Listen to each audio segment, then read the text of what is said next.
বলতেন, ফাতেমা নামাজের জন্য উঠো মা, আনকিজি নফসাকে মিনান নার। নবী নিজে বলতেন, ফাতেমা কলিজার টুকরা মা, তুই তোরে জাহান্নামের আগুন থেকে বাঁচা মা। ফাইন্নী লা উগনি আনকে মিনাল্লাহি শাইআ। নবী বলতেন, ফাতেমা মুহাম্মদের মেয়ে বললে হাসরের ময়দানে মা আমি কোনো উপকার করতে পারবো না।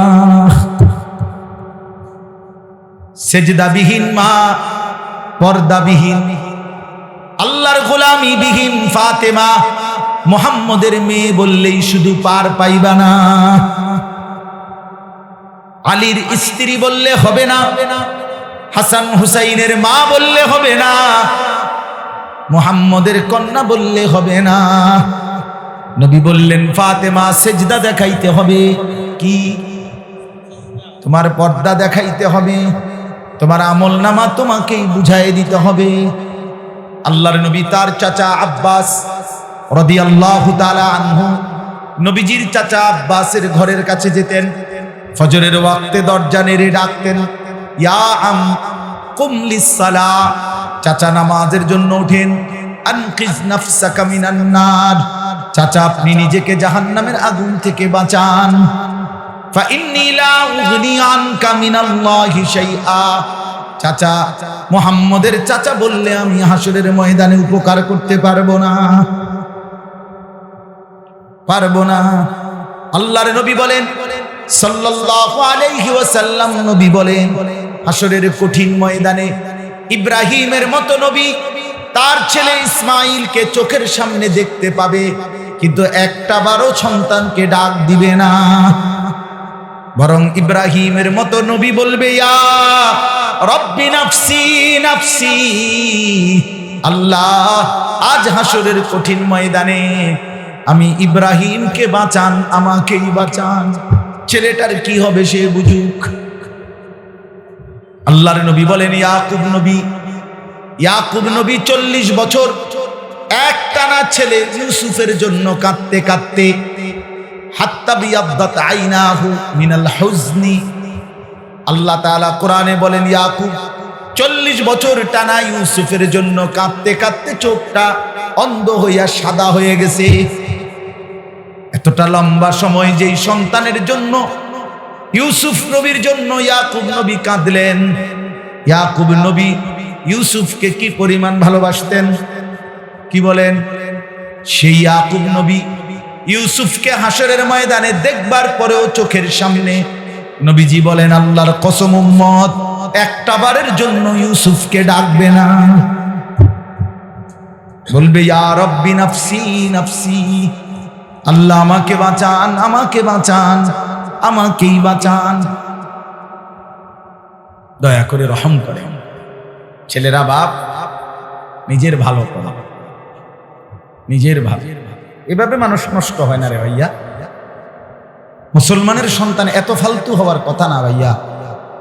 একটা জিনিস তো অনেক কিছু তো ফঁচা যায়, কিন্তু এক ফঁসা জায়গা দিয়ে একটু হালাই দিলে বাহিটা কাউন যায়, এইভাবে বুঝি ফঁচা যায়, এইভাবে বুঝি একেবারে সারা দিন নাই রাত নাই নারীর ছবি দেখতে দেখতে দেখতে, মোবাইলের অশ্লীল দৃশ্য দেখতে দেখতে শরীরটা করে পচাইয়া ফেলা, কলজাটা একদম পচাইয়া ফেলা, চোখটা এভাবে নষ্ট করে ফেলা, এটা কি ধরনের কথা? আরে বেটা এত মাতাল কেমন? পাগলও তো এত পাগল না। হ্যাঁ হ্যাঁ পাগল আমি নিজে ভাই, ওই যে আপনার পাবনা একের আল্লাহর কসম, আমি নিজে গত বছর আগস্ট মাসে আমি পাবনা গেছিলাম। তো ওখানে বয়ানের পরে আসরের নামাজের পরে আমি পাবনা, এই বাংলাদেশের যে সবচেয়ে বড় মেন্টাল হসপিটাল, যেখানে পাগলের হসপিটাল পাবনা না, ওটা দেখতে গেছি। আসর থেকে মাগরিব প্রায় 1.5 ঘন্টা আমি এটা ঘুরে ঘুরে আমি দেখাইছি। ওনারা আমার জন্য স্পেশালি অনুমতি নিয়েছে, তারা অনুমতি নিতে হয় পুলিশের থেকে, বিশেষ অনুমতি নিলে দেখতে দেয়। মানে এরকম জেলখানার ইয়ার মতো গ্রিলের মতো দাঁড়ায় দাঁড়ায় কথা বলা যায়। আমি অনেক ছেলের সাথে কথা বলছি, তো ওইখানে আমি 2টা জিনিস দেখছি। এই প্রায় 300-400 পাগল আমি দেখছি, আরো আসিল, মানে আমি যে দূর হাঁটতে পারছি আর কি। তো ওইখানে যে দেখলাম আমি দেখছি, মনে করেন আমি যদি 300 লোক দেখি পাগল দেখছি, মনে করেন একের কসম 298 জনই হবে যুবক, নওজোয়ান ছিল, 20, 22, 25, 18, 24 এরকম বয়সী ছিল। আমি 2 জন মানুষ দেখছি শুধু বুড়া পাগল, 2টা লোক বুড়া মানুষ, আর সব নওজোয়ান। এলো 1। 2 নম্বরে মাগরিবের আজান হয়ে গেছে, তখন আমি মাগরিবের আজানের পর আজান শেষ হইবার সময় আমি বের হয়েছি, মানে আমার এটার ভিতর বাহিরে মসজিদ আছে, ওখানে নামাজ পড়ি। তো আমি ভিতরে থাকতে থাকতে আজান হয়ে গেছে। তো আমি নিজ চোখে দেখছি, আমার সাথে যারা ছিল তাদেরও দেখাইছি, 2টা ছেলে পাগল। এরা আপনার একজন আমি জিজ্ঞাসা করছি যে হ্যাঁ আজান দিছে, এরপরে ওরা বললো যে হে বললো যে আমরা এই ছেলে হেতে কইতেছে 18 জন আছি, 11 জনই আমরা নামাজ পড়ি। হে পাগল, হেরে জিজ্ঞাসা করছি তোমার নাম কি? আমার চিনছেন না? আমি না, তুমি কি? আমি তো রবীন্দ্রনাথ ঠাকুর। হে নি, তাহলে পাগল না, কথা বুঝছেন? তাহলে সে বলতেছে কেডা? রবীন্দ্রনাথ ঠাকুর বলে, তার মানে সে পাগল। কিন্তু মাগরিবের আজান দিছে, একেবারে কসম আল্লাহ, এরা 18 জনের মধ্যে 11 জন এই ছেলের পাগল, এরা নামাজে দাঁড়াচ্ছে এটার ভিতরে। আমার প্রশ্ন হলো পাগলও তো এত পাগল? হ্যাঁ, পাগলও তো বেটা এত পাগল না, তুই যেমন পাগল হইলি বেটা। আরে তুই কি পাগল হইলি রে? তুই যে 1 ওয়াক্ত নামাজ পড়স না বেটা, আর তোরে কেমনে বললে বুঝাইতাম? আর কি বললে তোমার লজ্জা হইতো? কি বললে তোমার শরম হয়? তুমি তো ওই পাবনার মেন্টাল হসপিটালের পাগলের চাইতো নিকৃষ্ট পাগল। সেই পাগল তো নামাজ পড়ে, আমি দেখছি, আমার চোখে আমি দেখছি, আমি তো অন্য কেউ বলছে এটা না, আমি নিজে দেখছি। এই জন্য প্রিয় ভাই আমার, দয়া করে নাফরমানির এই জিন্দেগি কষ্ট দিবে আমাদের। দুনিয়ার এই মুসিবত, প্রতিনিয়ত মুসিবত আমাদেরকে ছাড়ে না। কখনো বৃষ্টি শুরু হইলে শুধু বৃষ্টি হয়, কখনো বন্যা, কখনো এবার সিলেটে আপনার একটি নির্দিষ্ট এলাকাতে এই পরিমাণ শিলাবৃষ্টি হয়েছে, একবার এত বড় বড় পাথরের গোলার মতো। আমার পরিচিত মানুষের একেবারে টিনের ঘর একেবারে জুজরা হয়ে গেছে, জুরা হয়ে গেছে। তাইলে আমি বললাম, কখনো বন্যা, কখনো ঘূর্ণিঝড়, কখনো জলোচ্ছ্বাস, কখনো প্রচন্ড গরম, কখনো অতিবৃষ্টি, কখনো করোনা, কখনো মহামারী, এই যে বহুমুখী আযাব, মুসিবত, পেরেশানি আমাদের মধ্যে আসে, আমাদের জনজীবনের স্বস্তি শান্তি উঠে যায়। আমরা যে পেরেশানিতে থাকি ভাইয়া বাপ, এটা আমাদের গুনার কারণ। কি কারণে বলেন না? গুনাহের। বড় বড় জাতিসংঘে, তারপরে বড় বড় দেশের ওয়ালারা বিভিন্ন গবেষণা করে, আবহাওয়ার এই হইছে, সেই হইছে, জলবায়ুর এই হইছে, সেই হইছে, এই সব এমনি পণ্ডিতি কথাই কইতেছে, এই হইছে, সেই হইছে, এমন করলে ভালো হইব, এমন করলে ভালো হইব। আপনার বাংলাদেশে কোন জেলার মধ্যে আপনার স্প্রে করছে ঠান্ডা লাগার জন্য, কি জানি স্প্রে করছে বলে। আচ্ছা বুঝি এই স্প্রে করলে ঠান্ডা দিন, হ্যাঁ এটা তামসা গরম কিচ্ছু, এটা খামখেয়ালি কথা। এটা সারা বাংলাদেশে আপনি ঠান্ডা পানি স্প্রে করে কতক্ষণ স্প্রে করবে বলে, এটা কতক্ষণ সম্ভব? আল্লাহ তাআলা যদি এই গরম না কমায়, আমাদের কোনো মাখলুকের পক্ষে সম্ভব ভাইয়া? আসলে সম্ভব না। এই জন্য আমি বললাম, আমার প্রথম কথা এটা, আমাদের এই কষ্ট কিন্তু সবাই পায়। আমাদের গুনাহ, আমার গুনাহের কারণে বনি আদম কষ্ট পায়, আল্লাহর সৃষ্টি বাকি জীব জন্তু প্রাণী কষ্ট পায়। আর যতজন কষ্ট পায় ততজন কিন্তু অভিশাপ দেয়, অভিশাপ দেয়, লানত দেয়, আল্লাহর গজব দেয়। এত মানুষের অভিশাপ, এত সৃষ্টির অভিশাপ, আল্লাহর এত মাখলুকের অভিশাপ নিয়ে যুবক তোমার জীবন ভালো হবে না। তুমি কষ্ট পাইবা, সুখ পাইবা না। তুমি নারীর ছবি দেখা ছেড়ে দাও, অশ্লীল দৃশ্য দেখা বন্ধ করো। একটা নারী দরকার, অপেক্ষা করো। হালাল স্ত্রী আল্লাহ বলছেন আমি সৃষ্টি করেছি, আমি মিলায়ে দেব। এই পৃথিবীতে তুমি আমি আসছি পৃথিবীতে মায়ের পেট থেকে, তার মানে হালাল স্বামী স্ত্রীর এই বন্ধন যদি পৃথিবীতে আল্লাহ চালু না রাখতেন তো তুমিও আসতা না, আমিও আইতাম না। কথা বলেন না কেন? তাহলে এটা তো হচ্ছেই, স্বামী স্ত্রীর এই পবিত্র বন্ধন এটা তো আল্লাহ তৈরি করছে। এটা তো প্রতিনিয়ত প্রতিদিন আল্লাহর জমিনে নতুন নতুন নারী পুরুষ বিবাহ বন্ধনে আবদ্ধ হচ্ছে না? তুমিও তো সেই সিরিয়ালে আসো। তুমি এরকম পাগল হয়ে গেলা কেন? তুমি এমন কুত্তা হয়ে গেলা কেন যে যা দেখো সব দেখতে মন চায়? হিন্দি সিনেমার নর্তকীও দেখো, বাংলা সিনেমার নর্তকীও দেখো, টিকটকের নর্তকীও দেখো, রাস্তার বেহায়া বেপর্দা মেয়েকেও দেখো। এত নারী দেখে, এত অশ্লীল দৃশ্য দেখে তুমি একা পুরুষ, একা যুবক নিজেকে সামলাইবা কেমনে? এক সময় চরিত্র শেষ হয়, শরীরের শক্তি শেষ হয়, যৌবনের ক্ষমতা শেষ হয়, আখিরাতটাও বরবাদ হয়, আর শরীরটাও নষ্ট হইয়া হারবালেও আর ধরে না। তখন আর হারবালেও শুধু কাম। হ্যাঁ আমরা জানি, আপনি জানেন করতে, আমরা জানি, তোমার তে ভালো জানি। কারণ আমাদের সাথে অসংখ্য যুবক মহব্বত করে দোয়ার জন্য, বিভিন্ন পেরেশানির জন্য তাদের অবস্থা জানায়, বলে, কাগজে লিখে বলে, কেউ মুখে বলে, মোবাইলে বলে, দোয়া চায়। এক এক ছেলে পেলের হালাত শুনি তো আমরা, শরীরের কি অবস্থা, যৌবনের কি অবস্থা, জিন্দিগিটা নষ্ট করে কি করছে এখন। এখন ভ্যা ভ্যা করে কাঁদে। এই জন্য দয়া করে আমরা যদি গুনাহ না কমাই আমাদের মুসিবত যাবে। এই রোদ, এই তাপমাত্রা আবার কমবে তো আবার নতুন আযাব আসবে। আসবে কিনা বলেন না? আবার আসবে, আরেকটা আসবে। আল্লাহ তাআলা ঘুরে ঘুরে আমাদেরকে বারবার মুসিবত দিয়ে ফেরাতে চাচ্ছে। কোরআনে আছে, আল্লাহ বলে বান্দা লিউযীকাহুম বা'দাল্লাযী আমিলু লাআল্লাহুম ইয়ারজিউন। আমি আল্লাহ তাআলা তোমাদেরকে বিভিন্ন সময়ে আযাব দিয়ে, কিছুটা আযাব দিয়ে তোমাদেরকে আযাবের শাস্তির স্বাদ মজা দেখাইয়া আমি চাই লাআল্লাহুম ইয়ারজিউন, আমার বান্দারা যেন সবাই আমার দিকে ফিরে আসে। লাআল্লাহুম ইয়ারজিউন, আমার বান্দা যেন আমার দিকে ফিরে আসে। ওয়ালানুযীকান্নাহুম মিনাল আযাবিল আদনা দুনাল আযাবিল আকবার লাআল্লাহুম ইয়ারজিউন। আল্লাহ বলে জাহান্নামের কঠিন আযাব দেওয়ার আগে দুনিয়ার মধ্যে আমি সামান্য আযাব ভোগ করাই। কেন বান্দা?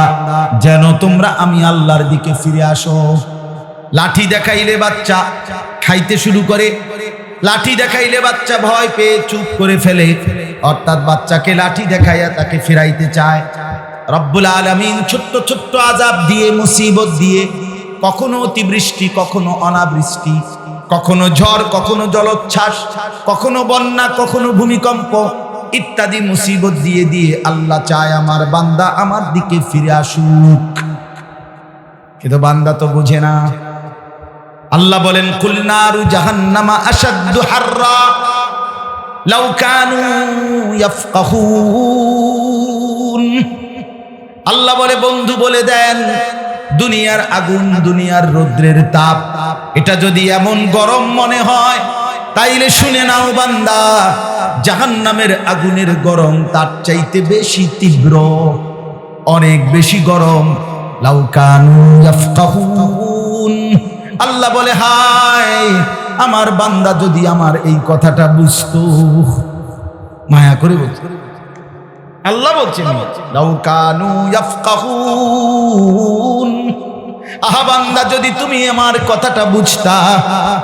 আমার বান্দা তুমি দেখো না এই রৌদ্রের গরম যদি এমন কষ্টকর, বিরক্তিকর, এমন অস্থির মনে হয়, তাহলে জাহান্নামের আগুনের গরম তুমি কেমনে সহ্য করবা?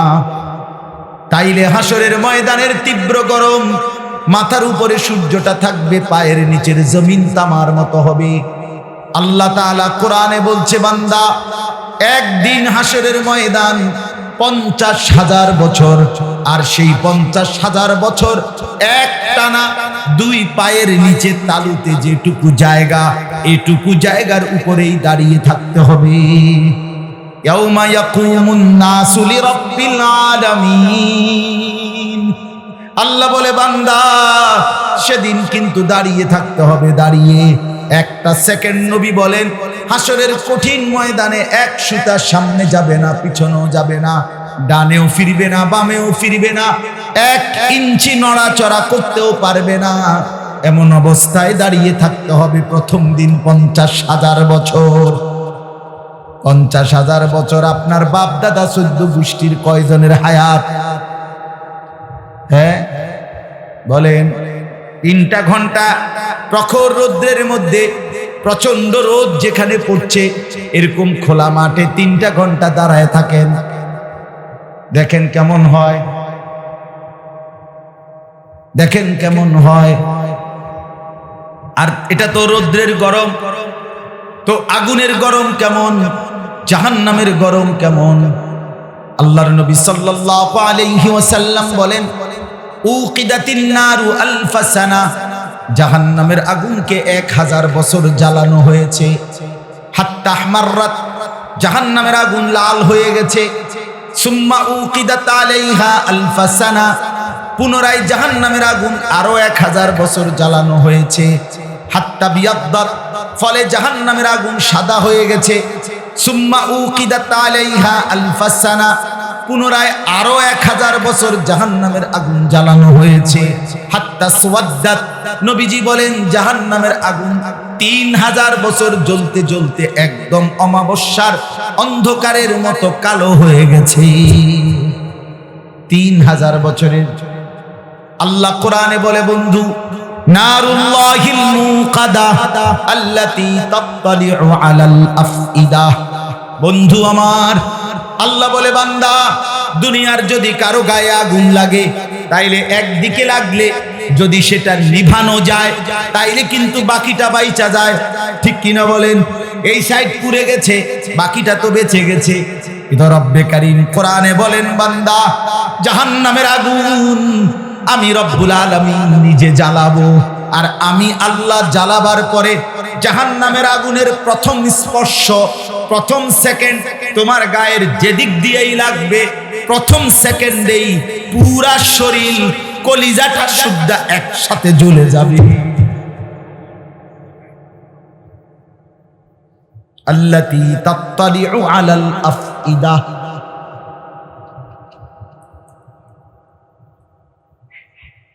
হ্যাঁ বুঝছো না ভাইয়া?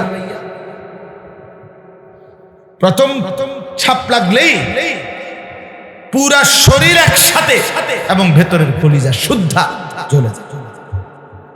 কুল্লামা নাদিজাত জুলুদুহুম বাদদালনাহুম জুলুদান গায়রাহা। আল্লাহ বলে জাহান্নামী তোর দেহের চামড়া বারবার খসে পড়বে, আবার লাগবে, আবার খসে পড়বে। আমি একবার জীবনে আমার এক দোস্তের ছেলে, ভাই, ছোট ভাই, সে ছোট বলতে 14-15 বছরের ছেলেটা, ওই একটা রাস্তার সামনে দিয়ে যাচ্ছিল, ভুলে হোটেল, এখানে একটা হোটেলের সামনে দিয়া হোটেলওয়ালা গরম পানি, একদম গরম কড়াইয়ের পানি, ভুলে বেচারা পুরা বল বা বালতি যেটা দিয়ে হোক এটা রাস্তা ফিক্কা মারছে। ঠিক এই টাইমে এই আমার এই আপন ঘনিষ্ঠ বন্ধুর ভাই অয়েরিদা যাচ্ছে, ছেলেটা মাদ্রাসায় পড়েছে, তার এই পিছনটা রান সহ এই গরম পানিটা পড়ছে, একদম পুড়ে গেছে। পরে কুমিল্লা মেডিকেল কলেজে বার্ন ইউনিটে, যেখানে আগুনে পোড়া রোগীদের চিকিৎসা হয়, ওইখানে আমি তারে দেখতে গেছি। তা আমি যখন গেছি তখন দেখছি যে নার্সরা তার এগুলা ড্রেসিং করতেছে। খোদার কসম বাবা, আমার জীবনে আমি মানুষের চিৎকার এরকম আর দেখি না। আস্তা চামড়া, মানে নার্সরা এমনি যে ছিঁড়তেছে, টাইনা টাইনা তুলতে আছে চামড়াটা তার শরীরে, যে ড্রেসিং করতেছে এগুলো ওই কি কি মলম টলম কি কি দিতেছে, এই এমনি হাত দিয়ে মনে হয় যেন চামড়া বাঁচতেছে। মুরগির চামড়া কেমনে বাঁচতেছে? মুরগির চামড়া বাঁচতেছে। চিৎকার কারে কয়? ওই ছেলের চিল্লানি কারে কয়? আমরা যারা দাঁড়ায় আছিলাম আমরা সবাই কাঁদছি। মানুষের কষ্ট কেমনে এমন। আল্লাহ কোরআনে বলছে, বান্দা এভাবে সেকেন্ড সেকেন্ড জাহান্নামের আগুনে চামড়া খসে যাবে, আবার লাগবে। অতএব বাপ, মৃত্যুকে তো তুমি আড়াল করতে পারো, যত মাতবুরি করো ভাইয়া। আজ হয়তো বাবা তোমার ভয় পাইলা না, মারে ভয় পাও না, কেউরে মনে করো, কিচ্ছু মনে করো না, কিন্তু মৃত্যুকে কেমনে আড়াল করো? আল্লাহর আযাব থেকে কেমনে বাঁচবা ভাইয়া? কেমনে কেমনে কেমনে? তালফাহু ওয়ুজুহাহুমুন নার ওয়া হুম ফিহা কালিহুন। আল্লাহ তাআলা বলছে, জাহান্নামী তোমার চেহারাটাকে দুনিয়ার কড়াইয়ের মধ্যে, তেলের মধ্যে, গরম তেলে যেভাবে মাছ এই পিঠ ওই পিঠ করে চাপ দিয়া দিয়া ভাজি করে, তালফাহু ওয়ুজুহাহুম, জাহান্নামের আগুনের মধ্যে জাহান্নামের গাল চেহারা এইভাবে চাপ দিয়ে দিয়ে আগুনে পোড়ানো হবে। ওয়া হুম ফিহা কালিহুন, আর তখন জাহান্নামের চেহারা বিভৎস মলিন হয়ে যায়। এজন্য আমি আমার কথা শেষ, রাত হইছে, আর লম্বা করতে চাই না। ফেরাইবার চেষ্টা আসলে খুব বেশি পণ্ডিতি, অনেক বেশি জ্ঞানের বহর জাহির করা, এটা উদ্দেশ্য না ভাই। আমরারও কষ্ট হয়, সেই সকালে ঘুম থেকে উঠলে এই শুরু হয় দফাদফি, দৌড়াদৌড়ি, হুড়াহুড়ি, সারাটা দিন, রাতের ৩টা ৪টা পর্যন্ত এই এক অস্থিরতার জিন্দিগি নিয়েই দৌড়াই আমরা।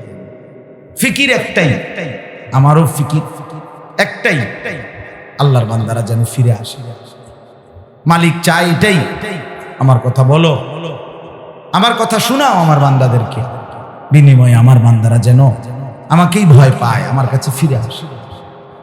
বান্দা যখন ফিরে আসে ভাইয়া, কেউ যখন তওবা করে, ভুল বুঝতে পারে, আবার নতুন করে আল্লাহর কাছে ক্ষমা প্রার্থনা করে, কসম খোদা আল্লাহ তাআলা ভীষণ খুশি হয়। হাদিসে আছে, আল্লাহর কোন বান্দা যখন তওবা করে, আল্লাহ তখন ফেরেশতাদেরকে বলে, আমার ফেরেশতারা 7 আসমান আর জান্নাত সাজিয়ে দাও। ফেরেশতারা জান্নাত সাজায়, আসমান সাজায়। ফেরেশতারা ডেকে বলে, রব্বুল আলামিন কি হলো যে কারণে আসমান সাজাইলেন, জান্নাত সাজাইলেন? রব্বুল আলামিন তখন বলে, আসলাহাল আবদু মাওলাহু, এক ভেগে যাওয়া গোলাম আজকে তার মনিবের সাথে সম্পর্ক ঠিক করে ফেলেছে। আল্লাহ আল্লাহ বলে, আমার এক গোলাম আমার থেকে ভাইগে গেছিল রে, অনেকদিন ওই আমারে সেজদা দেয় নাই, আজকে দিছে। অনেকদিন সে আমারে ডাকে নাই, আমি খুব কষ্ট পাচ্ছিলাম। আমার বান্দা আমার হাতে গড়া, আমার দেওয়া নাক, চোখ, কান, আমার দেওয়া জবান, আমার দেওয়া জিহ্বা, আমার গড়া বান্দা আমারে ভুলে আমার থেকে ছুটে গেছে। আজ আমার সেই ভেগে যাওয়া বান্দা আমার কাছে ফিরে আসছে। লাল্লাহু আশাদ্দু ফারহান বিতাওবাতি আবদি, নবী সাল্লাল্লাহু আলাইহি সাল্লাম বলেন, আল্লাহ তাআলা ভীষণ খুশি হয় বান্দা যখন তওবা করে। এজন্য যুবক ফিরে আসো, নওজোয়ান ফিরে আসো, নিজের ক্ষতি করো। আমি প্রত্যেক দিন বলি ভাইয়া, তুমি মরে গেলে পৃথিবীর কিচ্ছু আসে, এই বন্ধুরা ধোকা ধোকা। একটা ফোলা ফাইন, তুমি মরলে খানা বন্ধ করতে হবে, কসম খোদা তুমি লিখা নাও। তোমার একটা ফ্রেন্ড এক লগে যদি বইয়ে বইয়ে বিড়ি খায়, তোমার লগে গাঞ্জা খায়, ফুটটা খায়, বাবা খায়, মদখোর, গাঁজাখোর, একসাথে বইয়া উলঙ্গ ছবি দেখো, ওই জানোয়ারে জিজ্ঞেস করো বলে, আমি মরলে আমার ঠ্যাংটা ভাঙলে তুই এক বেলা খানা বন্ধ রাখবি। কথা বুঝেন নাই? ধোকা ধোকা, এগুলো ধোকা। আর কেউ থামবে না। আরে আপন বাপ মরলে যেই সন্তানরা দিনের বেলা দাফন কাফন করছে, তারা কি সেই সন্তানরা, আপন সন্তানরা রাতের বেলা ভাত খায় না? কথা বলেন না কেন? পাশের ঘর থেকে খানা রাইন্দা ইয়ে আরো বেশি খায়, আরো একটু গোস্ত লাও, যেই কান্দাটা তুমি কাঁদছো আজগা, কি ভাইয়া? তাহলে আপন বাপ, তারপরেও তো সন্তান খানা করে, তোমার লেগে কাঁদবে কে? এর জন্য পৃথিবী আমাদের কারো জন্য থামবে না ভাইয়া, থামবে না। সামনের গাড়ি অ্যাক্সিডেন্ট করে, পেছনের গাড়ি অপেক্ষা করে না, পাশ কাইটা চলে যায়। জ্যাম বাজ্যা গেলে আরো চিৎকার শুরু করে, আরে লোক মরে গেছে, আরে মরলে মরুক বেটা, রাস্তা ক্লিয়ার করতে কও। ঠিক কিনা বলেন না কেন? ধরে বেটা কেডা মরছে না মরছে বেটা, এর লেগে বুঝি মানুষের রাস্তা আটকায় রাখবে, মানে এই যুক্তি দেখা। তাহলে কেডা মরছে না মরছে মানে তোর মতো এক মানুষ মরছে, ঠিক কিনা বলেন না? তোর মতো এক সুস্থ সবল মানুষ মরছে বেটা, যে একটু আগে হাত নাড়তো পা নাড়তো, সেই মানুষটা এখন রক্তে ভাসতেছে বেটা, পাত্তাও নাই। কিসের সময়? কার হাতে সময়? সবাই মেশিনের মতো, যন্ত্রের মতো দৌড়াইতেছে। রাস্তায় দেখেন না সিএনজি, অটো কি করে সবাই, কারো হাতে সময় নেই, ঠিক কিনা বলেন? কে কাকে ঠেলিয়া যাবে, কারো হাতে সময় নেই, কে কার জন্য থামবে? এই জন্য তুমি নষ্ট হয়ে গেলে বন্ধু, কেউ তোমারে ফিরাবার না, তোমার জন্য ভাববে কেউ, ডাকবে কেউ, কাঁদবে কেউ নাই। আরে আপন মা বাপের তো খবর নাই এখন। আপন বাপ সাইয়া রইছে, দেখে তার ফুতে আজকে 6 বছর 9 বছর এক ওয়াক্ত নামাজ পড়ে না, এবড়া বয়ে বয়ে বিড়ি খায়, বন খায়, চা দিয়া ভিজাইয়া খায়। এবটার মাইছো না সাইতাম নামাজ পড়লে পড়ছে, না পড়লে রাতের ব্যাপার। বাবুরে টেহা দনে দিছে, টাকা দিলে খালাস। যদি সুতে টাকা দেয় বাপের কোনো অসন্তুষ্টি নেই, আর যদি টাকা না দেয় এবড়ার গজবে আল্লাহর আরশ কাঁপে। ফুতের উপরে লানত দিতে দিতে, অভিশাপ দিতে দিতে শেষ। কারণ টাকা দেয় না, টাকা দেয় না, পুরা গ্রাম হাইটা। তখন মানুষের কাছে বদনাম, এই ফোলাগারে মানুষ করছি আমি, এই ফোলার লাগিয়া জীবন যৌবন শেষ করছি, 12 লাখ টাকা সুদে লইয়া তারে আমি নিজে বিদেশ পাঠাইছি। কত বড় নিয়ামতের কথা। বেশরম মানুষ সুদে টাকা লইয়া আবার মানুষের দ্বারে কও, এত বড় হারাম কইরা আবার কইতেছ, হ্যাঁ 12 লাখ টাকা দিয়ে ফোলা বিদেশ পাঠাইছি আমি, কিস্তি লইছি আমি, সুদে লইছি আমি, আর অন ফোলা গাও একটা টাকা দেয় না। তার মানে সম্পর্কটা হয়ে গেছে এখন টাকা পয়সার ভিত্তিতে। আখিরাত কোথায়? আখিরাত কোথায়? আমার মা বলছিলেন, আজীবন আমার আব্বা বলতেন, আলহামদুলিল্লাহ আমার আব্বা, আমরা 5 ভাই মাদ্রাসায় পড়ছি, 5 ভাই আলেম হয়েছে। আব্বা আজীবন বলতেন, আমার স্বপ্ন আমার ছেলেরা 5 জন আলেম হবে, আমার কবরের পাশে চারদিকে আমার ছেলেরাই যাবে। এই বছর আমরা ঈদের 2 দিন পরে বাবার কবরের সামনে মসজিদে গ্রামে মাহফিল করছি। আমি বয়ান করছি, আমার বড় ভাই বয়ান করছে, আমার ছোট ভাই বয়ান করছে, আমার আব্বার, আমরা 5 ভাই 3 বোন, আমাদের ছেলে মেয়ে মিলে, আর আমার মা বাইচা আছে, আমরা মোট 45 জন।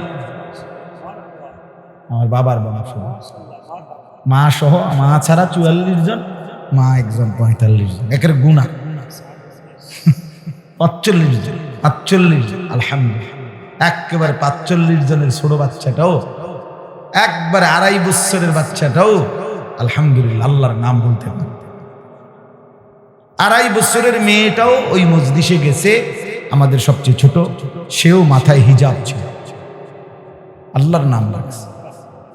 দাদা ভাইয়ার কবরে দাঁড়াইছে, নানার কবরে দাঁড়াইছে। এই জন্য বললাম মা বাপদেরকে অনুরোধ করি, সন্তানের প্রতি কদর করুন। সবাই মিলে ফিকির করে দেখেন, আয়াতের তর্জমাটা শুনে, তাইলেই কথা শেষ। আল্লাহ তাআলা বলেন 25 নম্বর পারা কোরআনুল কারীমের 43 নম্বর সূরা, সূরাটার নাম সূরা যুখরুফ। এই সূরার 7টা আয়াত, ব্যাখ্যা লাগবে না, শুধু তর্জমা শুনে, তাইলেই বুঝবেন। আল্লাহ বলেন 74 নম্বর আয়াত থেকে পড়ছি,